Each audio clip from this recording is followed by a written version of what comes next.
One of my group project members tried to plagiarize, so I got him expelled, not knowing that he would spend almost a decade planning his revenge. In my first year of college, everyone in my course was pretty much a deadbeat, but one stood out more than the rest. Someone I like to call Deadbeat Daniel. He was literally the definition of useless. On the first day, Deadbeat Daniel came in and started lighting up a cigarette in the middle of the lecture, and when the teacher started tweaking out, he put out the cigarette on the wall and claimed it was fine in his old school, and because it was a ghetto community school, he was allowed to stay enrolled, and it's not like I was a try-hard or anything, but I did somewhat care about my grades, so when Deadbeat Daniel would scroll on his phone in every lecture with the volume on, it ticked me off a lot. And just when I finally trained myself to ignore his existence, we were forced to work on a group project together. I'll spare you the details, but everyone, including me, handed in our work just minutes before the deadline, with the exception of course, Deadbeat Daniel. He handed his part in 2 full days after the deadline, which is literally insane considering that we each only had 350 words to write. Something in me told me to read his work, and I'm so glad I did, because I immediately recognized it from a Wikipedia page that I had read, copied word for word, no changes.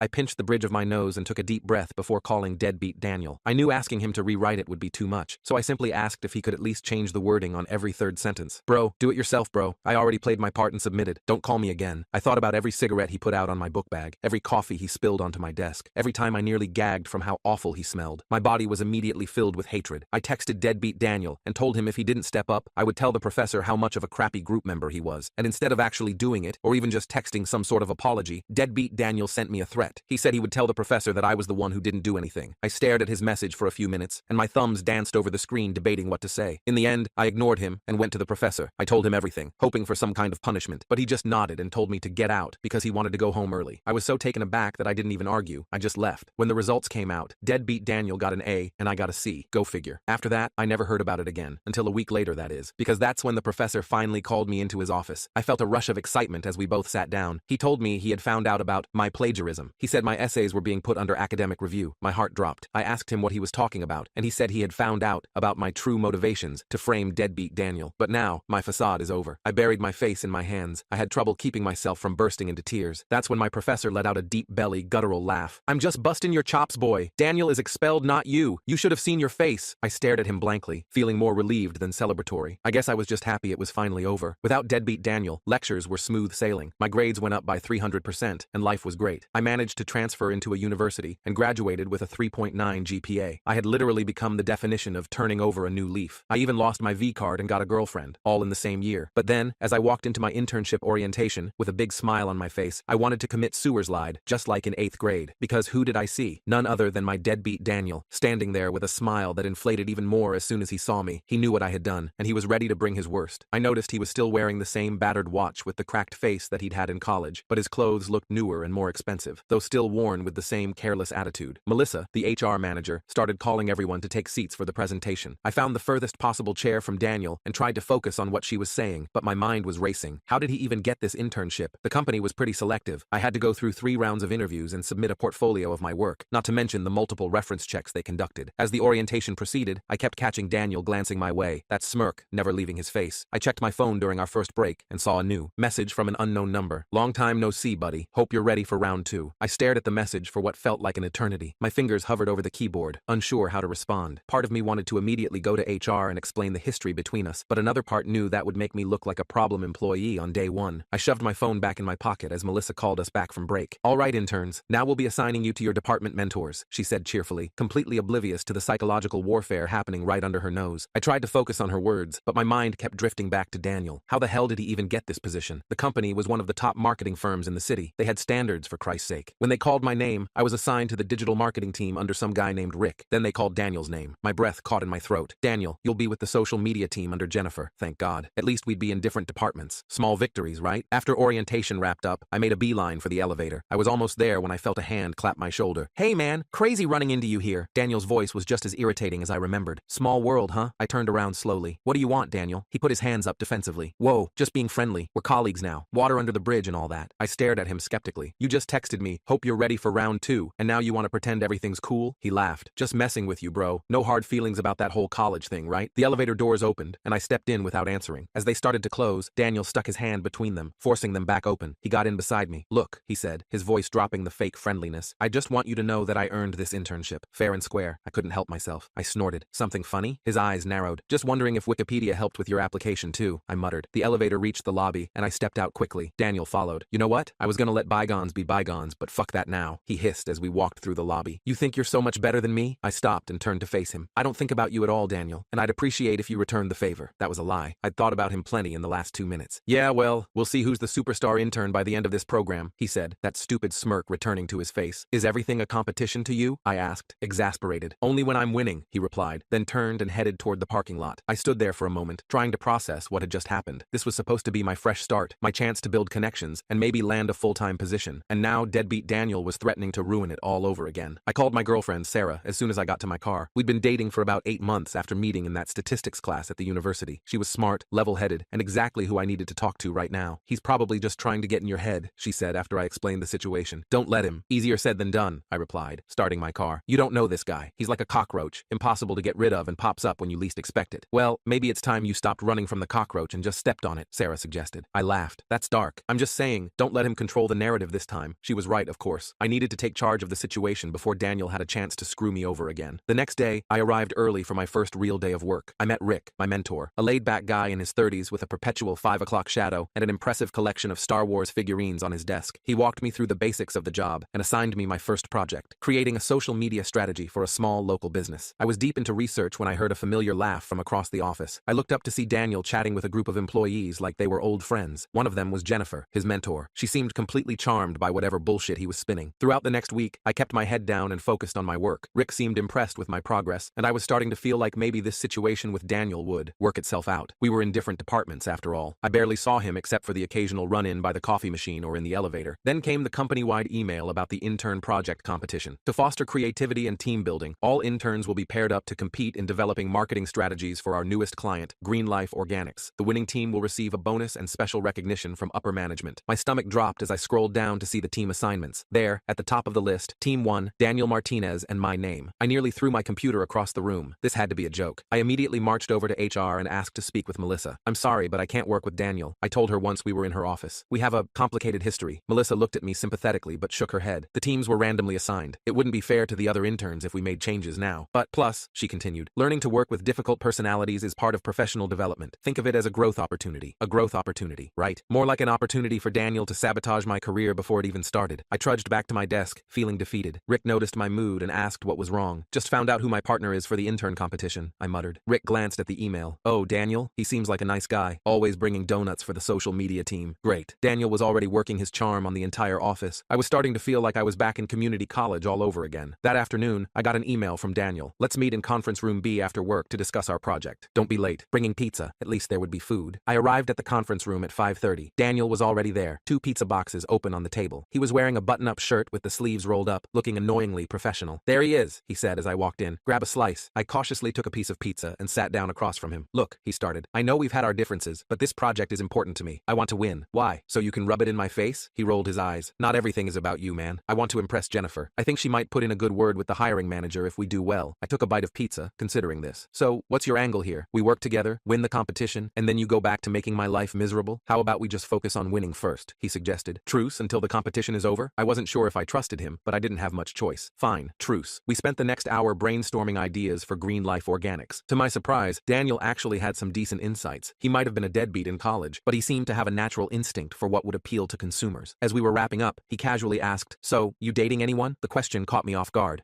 Yeah, her name's Sarah. We met at university. He nodded. Cool.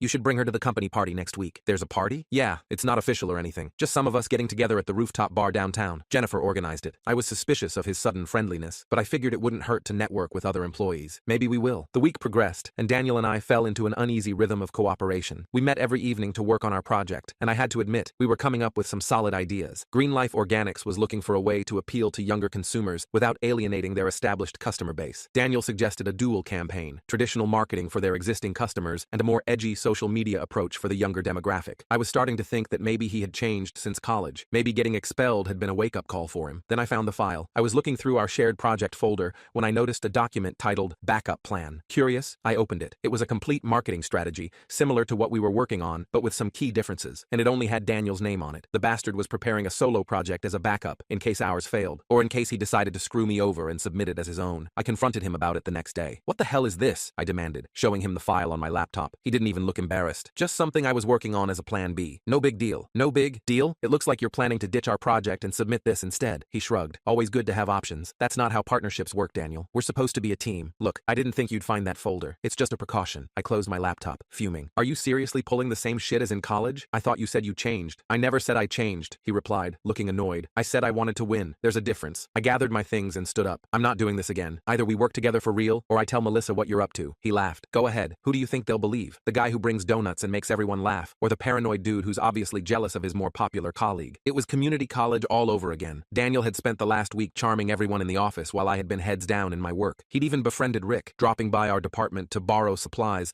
just so he could chat with my mentor. I left the conference room feeling defeated. I needed a new plan. The company party was that Friday night. Sarah agreed to come with me, though she wasn't thrilled about it after I told her Daniel would be there. I want to see this cockroach for myself, she said, as we got ready in my apartment. The rooftop bar was packed when we arrived. Most of the interns and junior staff were already there, along with a few of the mentors, including Jennifer and, surprisingly, Rick. Daniel spotted us immediately and made his way over. He was wearing a fitted blazer over a t-shirt, looking effortlessly cool. I hated him even more for it. Hey man, and you must be Sarah, he said, extending his hand to my girlfriend. I've heard so much about you. Sarah shook his hand, her face neutral. Funny, I've heard a lot about you too. Daniel laughed, seemingly unfazed by her cold tone. All good things, I hope. Not even close, she replied with a sweet smile. I suppressed a grin. This was why I loved her. Daniel's smile faltered slightly. Well, drinks are on me tonight. What can I get you both? Just a beer for me, I said. Wine, please. White, Sarah added. Daniel nodded and made his way to the bar. As soon as he was out of earshot, Sarah turned to me. Okay, I get it now. He's got that fake charm thing going on. Very punchable face. I laughed. Told you. So what's your plan? She asked. Still working on that. For now, I'm just trying to get through this project without him screwing me over. Daniel returned with our drinks and spent the next 20 minutes trying to impress Sarah with stories about his college adventures, conveniently leaving out the part where he got expelled. Sarah played along, asking seemingly innocent questions that subtly highlighted the inconsistencies in his stories. So after you graduated, did you go straight into marketing? She asked sweetly. Daniel hesitated. Not exactly. I took some time off, did some traveling. Oh? With what money? I thought you said your family wasn't well off. I watched as Daniel scrambled to patch the holes in his fabricated life story. Sarah was systematically dismantling his fake persona, and it was glorious to watch. Eventually, Jennifer called Daniel over to meet someone, and he excused himself. You're incredible, I told Sarah once he was gone. She shrugged. He's not very good at lying. Too many details that don't add up. As the night progressed, I noticed Daniel was getting friendlier with the higher-ups, including some people from departments I didn't even know existed at the company. He was working the room like a pro, while I mostly stuck with Sarah, Rick, and a few other interns. At one point, I went to get more drinks and overheard Daniel talking to Jennifer and a guy I recognized as one of the senior managers. Really carrying the team, Daniel was saying. Between us, I'm doing most of the work on our project. My partner's nice and all, but he trailed off with a meaningful look. My blood boiled. That lying sack of shit. I was about to interrupt and set the record straight when Sarah appeared at my side. Everything okay? She asked, noticing my expression. I nodded toward Daniel. He's telling them he's carrying our project. Sarah considered this for a moment. You know what? Let him. What? Why? Because liars always trip themselves up eventually, she said. If he's taking all the credit now, he'll have to deliver later. And from what you've told me, delivering isn't exactly his strong suit. She had a point. Daniel was setting expectations he couldn't possibly meet on his own. The next week, our project deadline was approaching fast. Daniel and I were scheduled to present our marketing strategy to a panel of managers on Friday. Despite everything, we'd actually put together a solid presentation. Daniel had even incorporated some of my research into his parts, which surprised me. On Thursday afternoon,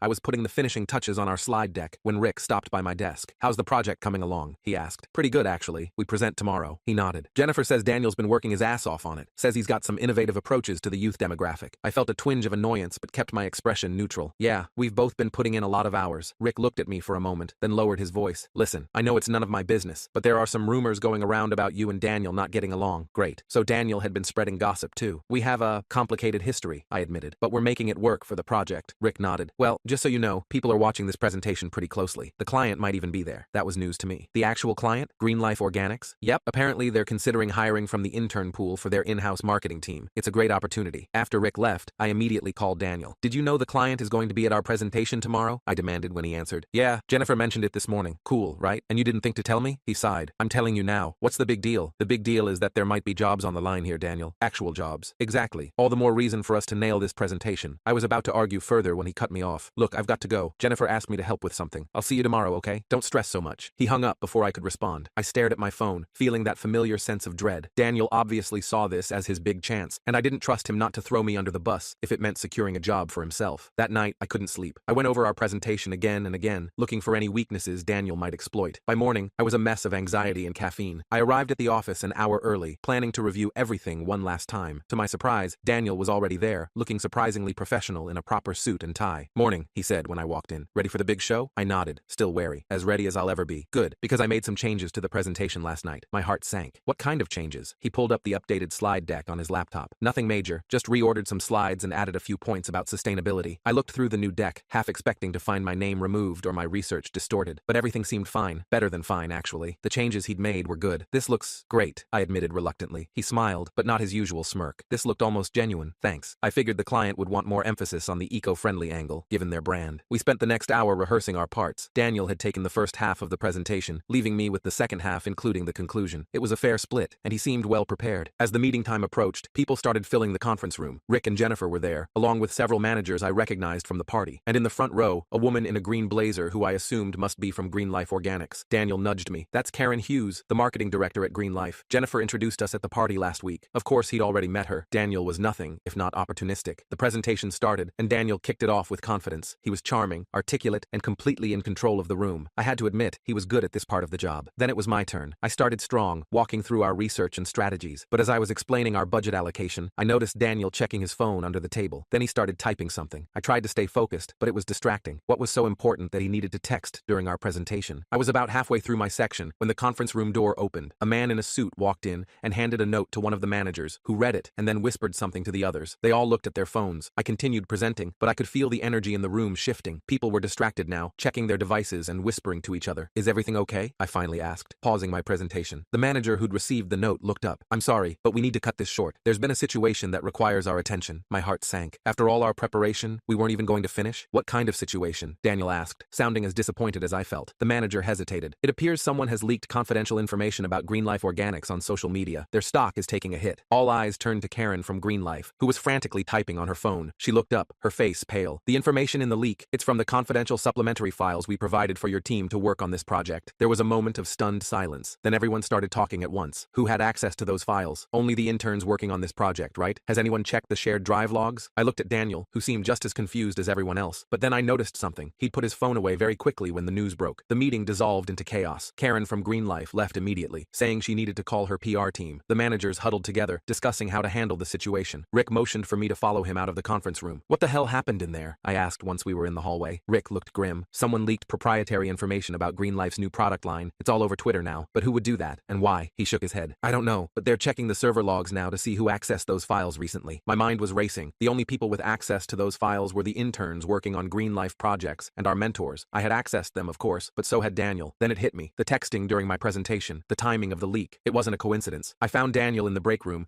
calmly making a cup of coffee as if nothing had happened. Did you do it? I demanded, keeping my voice low. He looked at me innocently. Do what? Leak the Green Life information during our presentation. Was that you? He sipped his coffee. Why would I sabotage my own presentation? I don't know, Daniel. Why did you submit plagiarized work in college? Why did you make a backup plan for our project? You tell me. Before he could answer, Jennifer appeared in the doorway. It wants to see both of you. Now. We followed her to a small office where a tech guy was sitting at a computer. One of the senior managers was there too, looking furious. We checked the logs, the tech guy said without preamble. The files were accessed yesterday afternoon from one of the intern computers. My stomach dropped. I had accessed those files yesterday while finalizing our presentation. Can you tell which computer? The manager asked. The tech guy nodded. Workstation 14B. I tried to remember which computer I used. Was it 14B? I couldn't recall the station number. That's your workstation, Jennifer said, looking at Daniel. All eyes turned to him. He laughed nervously. I mean, yeah, I accessed the files for our presentation. We both did. The files were sent to an external email address, the tech guy continued. A Gmail account. Daniel's face paled slightly. I might have sent them to my personal email so I could work from home. Is that against the rules? The manager's expression darkened. The confidentiality agreement you signed on your first day explicitly forbids removing company documents from our secure network. Daniel looked genuinely worried now. I didn't know that included working from home. I was just trying to be thorough with our presentation. The timing of the leak coincides exactly with when you were on your phone during the presentation, I pointed out. Daniel shot me a betrayed look. You're seriously accusing me right now? I wasn't leaking anything. I was texting my mom. Show us your phone then, Jennifer suggested. Daniel hesitated. I don't have to do that. It's private. The manager stood up. Daniel, we need to continue this conversation in HR. Jennifer, please escort him. As they left, the tech guy turned to his computer again. There's something else. The leaked information wasn't in the general briefing packet. It was in a supplementary file that only one of the interns downloaded. Which one? I asked, though I already suspected the answer. User Dia Martinez downloaded it yesterday at 4:37 p.m. I remembered that time clearly. Daniel had said he needed to leave early for a doctor's appointment. I'd stayed to finish our slides while he supposedly went to the doctor. Instead, he downloaded confidential information and then leaked it during our presentation. But why? What did he gain from tanking our presentation and potentially getting himself fired? As everyone focused on processing what had just happened, Rick pulled me aside into an empty meeting room. Look, I don't know what's going on between you two, but this is serious. The Green Life people are furious, he said, running his hand through his hair. I nodded, still trying to piece everything together. I honestly don't understand why he'd do this. this? It makes no sense. Rick shook his head. Well, I've got your back, but you need to stay far away from this mess. HR is going to be interviewing everyone involved. Sure enough, I spent the next hour in a tiny office with Melissa from HR and some guy from legal, answering questions about my access to the files and my history with Daniel. I told them everything, from our community college days to finding his backup plan for our project. So you're saying there's a pattern of sabotage? Melissa asked, typing notes into her laptop. More like a pattern of him doing whatever benefits him in the moment, regardless of who gets hurt, I replied. The legal guy looked skeptical, but leaking this information doesn't seem to benefit him at all. It's career suicide. He was right. That was the part I couldn't figure out. Daniel was opportunistic, not stupid. Surely he knew leaking confidential client information would get him fired, maybe even sued. When I finally left the HR office, the entire floor was buzzing with whispers. I checked my phone to find 3 missed calls from Sarah and a text. WTF is happening? News about Green Life leak is everywhere. I called her back immediately and filled her in on the chaos. That's insane, she said when I finished. But are you sure Daniel did it? It sounds like something bigger might be going on. The evidence points to him, I said, though her skepticism was making me second-guess myself. But you're right. It doesn't make sense for him to torpedo his own career like this. I was heading back to my desk when I overheard Jennifer talking to another mentor near the break room. Already had another job lined up at Apex Digital. Apparently they've been trying to get Green Life's new product specs for months. I froze. Apex Digital was Green Life's biggest competitor. You think he was working for them the whole time? The other mentor asked. Jennifer shrugged. Who knows? But IT found emails from an Apex recruiter in his company account dating back to his first week here. Holy shit. Daniel hadn't just been sabotaging our presentation. He'd been corporate spying. That's why he'd been so eager to work on the Green Life project. That's why he'd gone out of his way to charm Jennifer and get close to Karen from Green Life at the party. He was being paid substantially by Apex to get insider information. I should have felt vindicated. This was proof that Daniel was exactly the snake I'd always thought he was. Instead, I felt sick. If Daniel had been spying for Apex, everyone who worked with him could be implicated, including me. I rushed back to my desk and started gathering my things. I needed to get out of there before I got dragged any deeper into this mess. Going somewhere? I looked up to see Daniel standing by my desk. He'd somehow escaped HR's clutches and looked surprisingly calm for someone who'd just been caught leaking confidential information. What the hell, Daniel? I hissed, keeping my voice low. You were spying for Apex? He laughed. Is that what they're saying now? Wow, rumors spread fast around here. I overheard Jennifer talking about emails from Apex in your account. Daniel rolled his eyes. I applied there before I got this internship. They reached out last week about an opening. That's it. So you're denying leaking the Green Life information? He leaned in close. What I'm saying is that you might want to check your sent emails before you start pointing fingers. My blood ran cold. What are you talking about? Maybe someone used your account to send some sensitive files. Maybe that someone also used your workstation when you were in the bathroom yesterday. Who knows? He straightened up and smiled. Good luck explaining that to HR. Before I could respond, 2 security guards appeared at the entrance to our area. Daniel nodded at them as if he'd been expecting them. That's my cue to leave. See you around, buddy. I watched in disbelief as Daniel casually walked toward the elevators, not the security guards. They weren't there for him. They were looking at me. Excuse me, sir. HR needs to see you again, one of them said when they reached my desk. I felt like I was going to throw up. Daniel had framed me. Somehow he'd made it look like I was the one who leaked the files. The second HR meeting was a lot less friendly than the first. Melissa was now joined by the head of HR and 2 people I recognized as executives. We have some concerns about new information that's come to light, Melissa began, her tone now cold and professional. Daniel framed me, I blurted out. Whatever you found, he set it up. The head of HR raised an eyebrow. That's a serious accusation. Do you have any proof? Of course I didn't. That was the problem with Daniel. He was always one step ahead. We found additional evidence that the leaked information was sent from your email account to a Gmail address registered in your name, Melissa continued. That's impossible, I said. I never sent anything to a personal email. The timestamps show it happened yesterday at 2:15 p.m. According to building security, your keycard was used to enter the bathroom at 2:12 p.m. and exit at 2:20 p.m. Daniel's words echoed in my head. Maybe someone used your account when you were in the bathroom yesterday. Daniel must have used my computer while I was gone, I explained desperately. He just told me himself he did it. The executives exchanged skeptical glances. I could see them mentally categorizing me as the guilty party trying to blame someone else. We've suspended Daniel pending further investigation, the head of HR said. But given the evidence, we're going to have to suspend you as well. I left the building in a daze, clutching a letter outlining my suspension and the investigation process. Daniel was nowhere to be seen. Security had already deactivated my keycard and escorted me to my car like a criminal. Sarah was waiting at my apartment when I got home. I told her everything, including Daniel's cryptic comments and the evidence supposedly linking me to the leak. This is ridiculous, she said after I finished. They can't possibly think you did this. The evidence says I did, I replied, collapsing onto my couch. My email, my workstation, even the timing matches when I was in the bathroom. Sarah paced the room, thinking, we need to prove Daniel did this. There has to be a way. I shook my head. He's too careful. That's why he's always gotten away with everything. Not everything, Sarah reminded me. He got expelled from college, remember? That sparked something in my memory. Daniel had been careful in college too, but he'd slipped up with the plagiarism because he was lazy. He'd copied directly from Wikipedia without even changing the formatting. Maybe he got sloppy again, I said, sitting up straight. When did you say the news about the leak broke? Sarah checked her phone. First tweets were around 11:45 a.m., right in the middle of your presentation. I grabbed my laptop and pulled up my email. If Daniel sent those files using my account,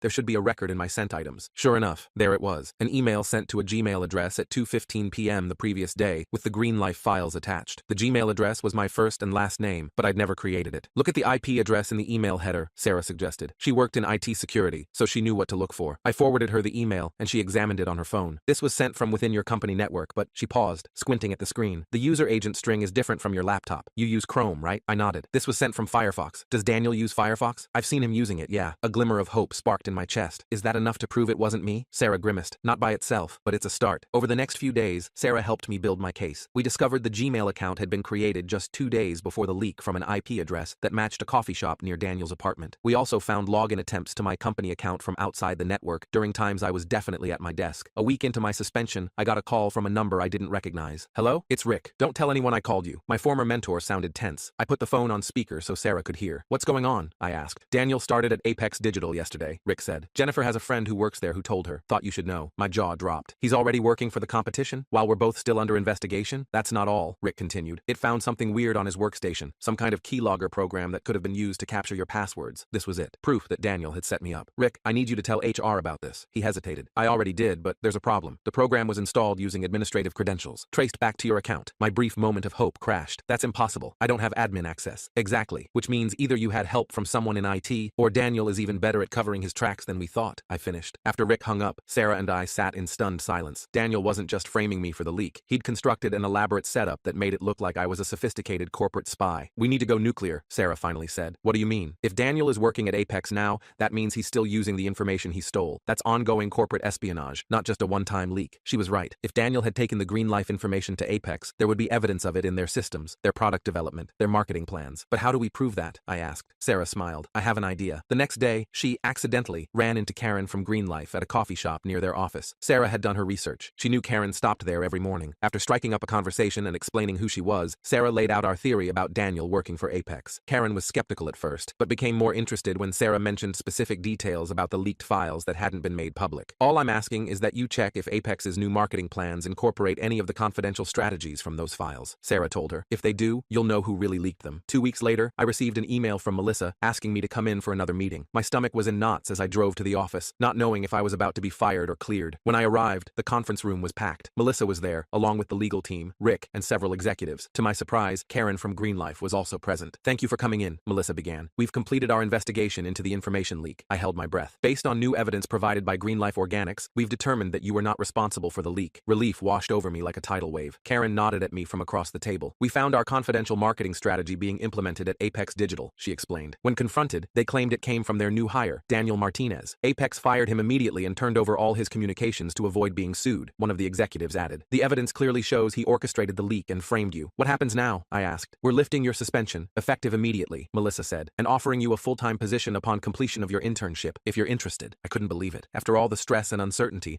I was not only cleared but being offered a job. Additionally, the executive continued, Greenlife was impressed with the marketing strategy you presented before the interruption. They'd like you to finish that presentation for them next week. Karen smiled. We're also looking for someone to head our new youth marketing initiative. The position is yours if you want it. I left that meeting feeling like I was floating. 3 job offers in one day, after weeks of thinking my career was over before it began. As I was walking to my car, my phone buzzed with a text from an unknown number. Congrats on clearing your name. Didn't think you had it in you. No hard feelings, right? Maybe we'll work together again someday. D. I deleted it without responding and called Sarah to share the good news. 6 months later, I was settling into my new role at Greenlife. I'd chosen their offer over the others because the company culture was exactly what I wanted. Collaborative, ethical, and no tolerance for the kind of behavior Daniel had exhibited. Sarah and I moved in together, adopting a cat we named Jenkins as a weird tribute to the professor who had finally done the right thing back in community college. I occasionally heard rumors about Daniel through industry contacts. He bounced from job to job, never staying anywhere more than a few months. His reputation for corporate espionage followed him, making it increasingly difficult for him to find work in marketing. The last I heard, he was trying to start his own marketing consultancy, which was failing spectacularly, as no reputable company would touch him. As for me, I finally felt like I'd escaped the shadow of deadbeat Daniel. My work was being recognized, I was respected by my colleagues, and I'd learned valuable lessons about standing up for myself and not letting manipulative people control the narrative. Sometimes I think about how different things might have been if Daniel had actually changed after college, if he'd used his natural charm and intelligence for good instead of deception. But then I remember what Sarah told me during the investigation. Some people never change because they never see a reason to. They just get better at hiding who they really are, and Daniel had proven her right. He hadn't changed from college, he'd just gotten more sophisticated in his schemes, until his own arrogance finally caught up with him. I realized I was lucky, not just because I'd been cleared or because I'd landed a great job, but because I'd escaped becoming like Daniel. In all our encounters, I'd maintained maintained my integrity, even when it would have been easier to fight dirty. In the end, that integrity was what saved me, and it was something Daniel would never understand.